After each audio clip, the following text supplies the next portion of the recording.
రాంచీ వేదికగా జరుగుతున్న 4వ టెస్ట్ మ్యాచ్ తొలి రోజున టీమిండియా దిగ్గజ స్పిన్నర్ రవిచంద్రన్ అశ్విన్ స్వదేశంలో ఇంగ్లాండ్తో జరుగుతున్న టెస్ట్ సిరీస్లో అరుదైన సెంచరీని పూర్తి చేసుకున్నాడు. టెస్ట్ ఫార్మాట్లో ఇంగ్లాండ్పై 100 వికెట్లు తీసిన తొలి భారతీయ బౌలర్గా అవతరించాడు.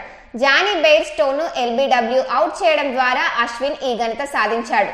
ఇంగ్లాండ్పై ప్రస్తుతం 23వ టెస్ట్ మ్యాచ్ ఆడుతున్న అశ్విన్ ఈ మైలురాయిని సాధించాడు. ఇంగ్లాండ్పై అశ్విన్ కేవలం బంతితోనే కాకుండా బ్యాటింగ్లోనూ రాణించాడు. పలు కీలక ఇన్నింగ్స్ ఆడిన ఈ స్పిన్నర్ ఇంగ్లాండ్పై 1000 పరుగులు కూడా పూర్తి చేసుకున్నాడు. ఇక ఇటీవలే రాజ్కోట్ వేదికగా జరిగిన 3వ టెస్టులో అశ్విన్ టెస్టులో 500 వికెట్ల మైలురాయిని చేరుకున్న విషయం తెలిసిందే. అనిల్ కుంబ్లే తర్వాత ఈ ఫిట్ సాధించిన 2వ భారతీయ బౌలర్గా నిలిచాడు. ఇంగ్లాండ్ జట్టుపై టెస్టుల్లో అత్యధిక వికెట్లు తీసిన ఆటగాళ్ల జాబితాలో స్పిన్ దిగ్గజం షేన్ వార్న్ అగ్రస్థానంలో ఉన్నాడు.